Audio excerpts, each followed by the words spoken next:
नमस्कार दोस्तों, हम लेकर आ चुके हैं आप लोगों के लिए 20 मिनट में सुबह की 50 ताज़ा और बड़ी खबरें हैं। बताएंगे दोस्तों आखिरकार क्यों ईवीएम को लेकर मच गया बवाल। जी हाँ, ईवीएम हटाने की मांग हुई तेज। अब राज ठाकरे ने खोल दिया मोर्चा।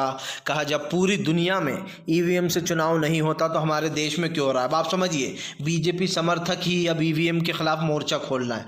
आखिरकार क्यों दोस्तों? राहुल गांधी ने बीजेपी पर लगा दिए गंभीर आरोप। राहुल बोले देश के लोकतंत्र को तबाह कर रही है बीजेपी। क्यों किसान बोले हम अपने आंदोलन को आगे लेकर जाएंगे, ये आंदोलन और भी आगे तक जाएगा जब तक किसानों की पूरी मांगे नहीं मांगी जाएंगी। और कैसे दोस्तों आपको बता दे चलें, आम आदमी पार्टी और कांग्रेस के गठबंधन के बाद बीजेपी आई बैकफुट पर। ममता बनर्जी से भी बन गई राहुल की बात। तमाम मुद्दों पर होगी बात, लेकिन उससे पहले अगर आपने अब तक हमारे चैनल को सब्सक्राइब नहीं किया है तो जल्दी से कर लीजिए। पास में एक घंटी आएगी, इसको भी दबाइए ताकि हर वीडियो की जो अपडेट है वो आपको मिल पाए। दरअसल दोस्तों आपको बता दें चले, फिलहाल बीजेपी की बढ़ गई मुश्किलें ईवीएम को लेकर। दोस्तों अब आप समझिए, राज ठाकरे ने खोल दिया मोर्चा। आपको बता दें चले, ईवीएम एक बड़ा मुद्दा बन चुका है जिसको लेकर लगातार विपक्ष ये सवाल उठाता है कि ईवीएम को बैन कर देना चाहिए। लेकिन आपको बता दें चले, अब राज ठाकरे ने ही, जो कभी बीजेपी के साथ जाने की बातें कर रहे थे, अब राज ठाकरे ने ही मोर्चा खोल दिया। राज ठाकरे का कहना है कि जब पूरी दुनिया में ईवीएम से चुनाव नहीं होता तो हमारे देश में ईवीएम से चुनाव क्यों कराया जा रहा है। उन्होंने कहा कि इससे ईवीएम की विश्वसनीयता पर सवाल उठता है कि ईवीएम सही है या नहीं है। और दोस्तों वैसे देखा जाए तो राज ठाकरे की ये बात गलत भी नहीं है। विपक्ष लगातार इस चीज़ का विरोध कर रहा है। आप देखिए, पूरे देश दोस्तों, क्या उन देशों के पास पैसा नहीं है? क्या वो ईवीएम से चुनाव नहीं करा सकते? बड़े से बड़ा देश अमेरिका को ले लीजिए। अमेरिका तो सबसे शक्तिशाली देश है, वहाँ पर भी बैलेट पेपर से चुनाव होता है। हमारा पड़ोसी मुल्क पाकिस्तान, वहाँ पर बैलेट पेपर से चुनाव होता है। जापान बैलेट पेपर से होता है। खुद चाइना जहाँ पर ये मशीन बनी वहाँ भी दोस्तों बैलेट पेपर का यूज़ किया जाता है। तब आप समझ सकते हैं कि राज ठाकरे की ये बात बिल्कुल सही है। आपको बता दें चले दोस्तों, राहुल गांधी ने केंद्र सरकार पर उठाए सवाल। राहुल गांधी बोले प्रधानमंत्री देश के लोकतंत्र को ख़त्म कर रहे हैं। जो लोग प्रदर्शन करते हैं उनको जेल में डाल दिया जाता है, पत्रकारों को बोलने से रोका जाता है, जो लोग सच सामने लाते हैं उनके ऊपर कार्रवाइयाँ होती हैं, या फिर विपक्ष को मिटाने के लिए ईडी सीबीआई का दुरुपयोग किया जाता है। राहुल ने कहा कि आज कोई भी ऐसा विपक्ष का नेता नहीं है जिसके ऊपर 8-8, 10-10 मुकदमे ना हो। राहुल गांधी ने कहा कि मेरे खुद के ऊपर भी 8-10 मुकदमे कर रखे हैं बीजेपी ने। राहुल ने कहा कि बीजेपी की यही मंशा है, वो विपक्ष को ख़त्म करने के लिए ईडी और सीबीआई का यूज़ करती है।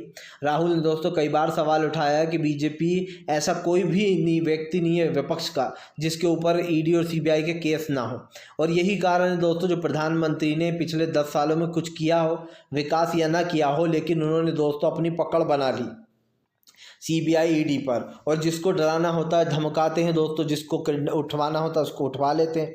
यही कारण है जो बीजेपी के ऊपर जमकर सवालों के निशान राहुल ने दाग दिए हैं। आपको बता दें चले दोस्तों, भारतीय जनता पार्टी के उड़ गए परखच्चे। जी हाँ, आपको बता दें आम आदमी पार्टी ने खोला मोर्चा। कहा कई चीज़ें हमने छोड़ी हैं कांग्रेस के लिए और कई चीज़ें कांग्रेस ने हमारे लिए छोड़ी हैं। ये सब कुछ हमने अपने देश के लिए किया है।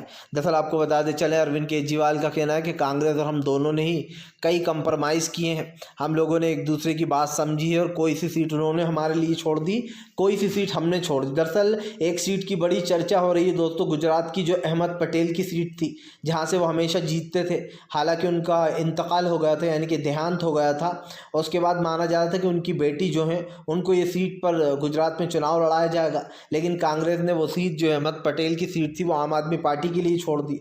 जिसके बाद केजरीवाल ने बताया कि कैसे कांग्रेस के लिए उन्होंने भी कई चीज़ें छोड़ी हैं और कांग्रेस ने भी उनके लिए कई सीटें छोड़ दी हैं। तो यहाँ पर एक चीज़ साफ कर दी उन्होंने केजरीवाल ने कि आने वाले समय में बीजेपी को वो सत्ता से बाहर करेंगे। उन्होंने कहा देश की जनता को एक नया विकल्प चाहिए और वो है इंडिया गठबंधन।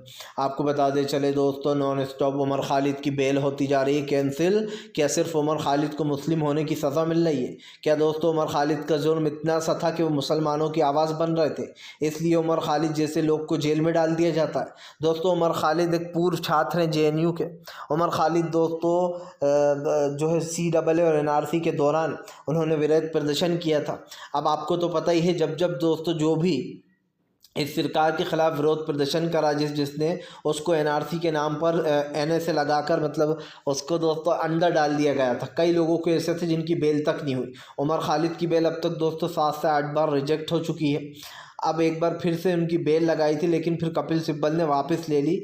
कि अभी हम इस बेल को वापस लेना चाहते हैं, हम बाद में दूसरी बेंच के सामने नए सिरे से वो अपील करेंगे। क्योंकि दोस्तों अगर इस बार भी उमर खालिद की बेल सामने रखी जाती तो वो भी कैंसिल ही कर देती है बेंच, इसलिए उमर खालिद की बेल वापस ले ली गई थी।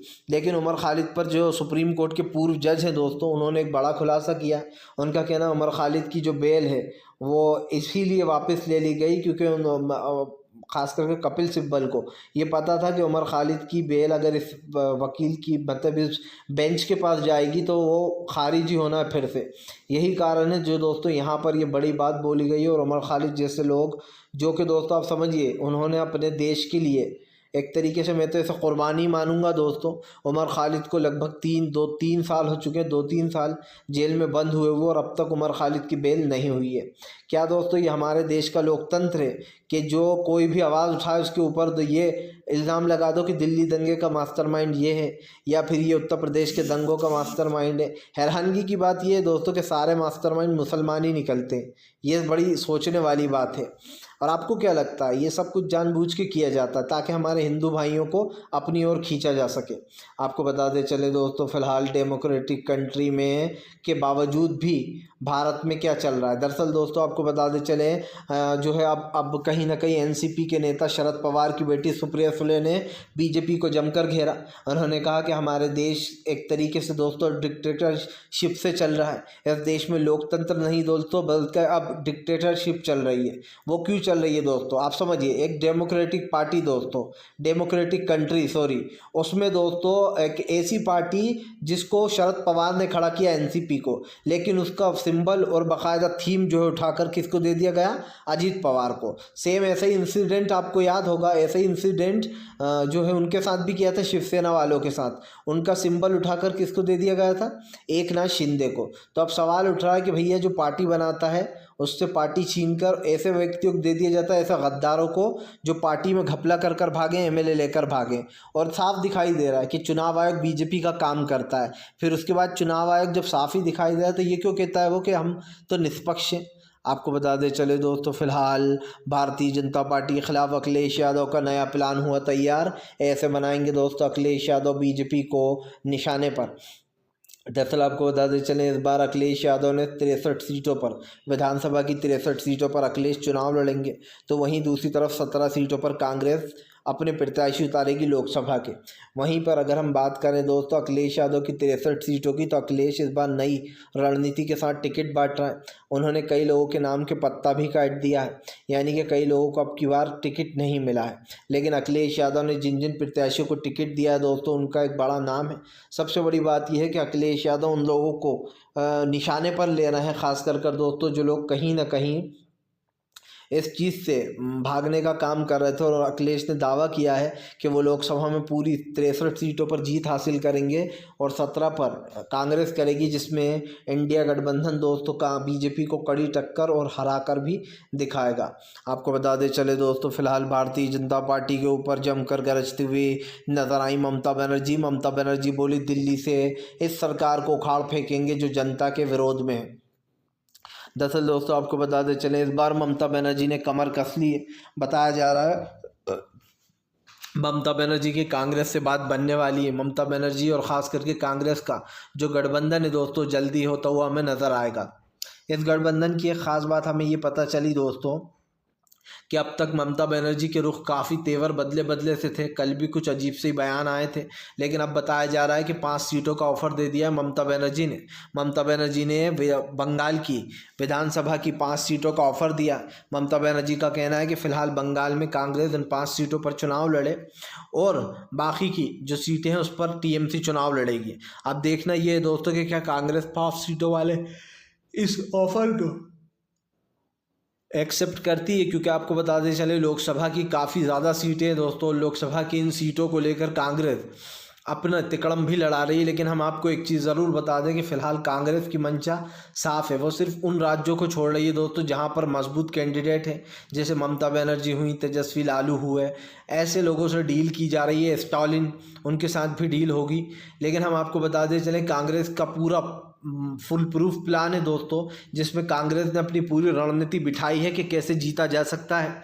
आप क्या समझ रहे हैं, जो सीट शेयरिंग चल रही है हवा में नहीं चल रही है दोस्तों, ये सब कुछ गणित बिठाया गया किस सीट पर कौन जीत सकता है, किसके ज़्यादा चांसेस हैं। आपको बता दें चले दोस्तों, तेजस्वी यादव का बड़ा ऐलान। तेजस्वी यादव बोले फिलहाल बिहार में सिर्फ 12,000 वोटों से हारे थे हम, और वो भी बेईमानी से। दोस्तों दरअसल आपको बता दें चले, जब विधानसभा के चुनाव हुए थे तो तेजस्वी, पूरी मीडिया के हर सर्वे में ये बताया गया था कि अब की बार तेजस्वी की सरकार आने जा रही है। लेकिन उसके बाद दोस्तों बीजेपी और नीतीश कुमार ने मिलकर सरकार बना ली। लेकिन बात सिर्फ यही नहीं थी दोस्तों, बात ये थी कि इन दोनों के वोट मिलाने के बाद, मतलब जेडीयू और बीजेपी के वोट मिलाने के बाद, मांझी के वोट मिलाने के बाद भी तेजस्वी यादव को कम से कम बस 12,000 वोट कम मिले इनसे, वरना ये सब एक तरफ होते और तेजस्वी अकेले अपनी सरकार बनाने में सक्षम थे। लेकिन आपको बता दें चले दोस्तों, उस दौरान ये बताया गया कि 12,000 वोटों का घोटाला किया बीजेपी ने और कई फ़ोन लगाए बिहार के अंदर। तो ये बात तो ठीक थी, लेकिन आपको बता दें चले सिर्फ यही मुद्दा नहीं है, बीजेपी ईवीएम से लेकर तो चुनाव आयुक्त में जो लोग हैं वो भी बीजेपी के हैं दोस्तों, जो ईवीएम बना रहा है वो भी बीजेपी के लोग हैं। तो आप समझिए बेचारा विपक्ष करे तो क्या करे, बस वो सिर्फ यही कर सकता है कि अपनी पूरी ताकत लगा सकता है। बाकी तो दोस्तों आप समझिए बेईमानी के लिए तो बीजेपी के पास बहुत सी चीज़ें हैं जिसमें वो कर सकती है। आपको बता दें चले दोस्तों, फिलहाल भारतीय जनता पार्टी के खिलाफ कांग्रेस उतारेगी अपने दिग्गज प्रत्याशियों को। जी हाँ, आपको बताते चले दरअसल कांग्रेस ऐसे मजबूत कैंडिडेटों को अब की बार टिकट देने वाली है जो बीजेपी के सामने दोस्तों टिक कर खड़े रहें। दरअसल आपको बता दें चले कई चीज़ें ऐसी हैं दोस्तों जहां पर आज काफ़ी चेंजेस हमें देखने को मिलेंगे। मतलब कि अगर हम सोचा जाए तो यहाँ पर एक चीज़ ये है दोस्तों कि भारतीय जनता पार्टी को लपेटे में लेने के लिए काफ़ी कुछ जो है यहाँ पर बड़े प्लान बनाता हुआ नज़र आ रहा है विपक्ष को एक चीज़ तो पता है दोस्तों कि फ़िलहाल सरकार की जो नीतियाँ हैं उसको घेरने के लिए अब सरकार की मुश्किलें बढ़ती चली जा रही हैं। प्रधानमंत्री से लेकर दोस्तों तो बीजेपी के छुट भैया नेताओं तक के अजीब और गरीब बयान आते हैं, खास करके मुस्लिम विरोधी बयान।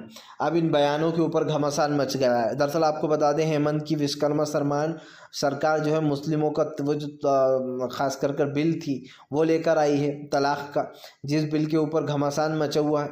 और आपको बता दें चले मुस्लिम के उम्मो निसाफ का है, मतलब एसटी हसन ने, सपा के नेता हैं, दिग्गज नेता, उनका कहना है कि फ़िलहाल ये लोग कुछ भी कानून लाते रहें, मुस्लिम उन कानूनों को नहीं मानता। बीजेपी कुछ भी कानून लागू कर देगी, हम उन कानूनों को नहीं मानेंगे, उन्होंने साफ कहा है। सीधी सी बात ये दोस्तों, ये लोग बड़े ही ज़ोरों शोरों से 3 तलाक कानून लेकर आए। हालांकि मैं उस कानून को दोस्तों सही मानता हूं कि अगर किसी लेडीज़ को 3 बार तलाक बोल दो तो ये गलत होता है, उसको नहीं मानना चाहिए। लेकिन मुस्लिमों में कुछ ऐसे ही रूल्स होता है, ठीक है।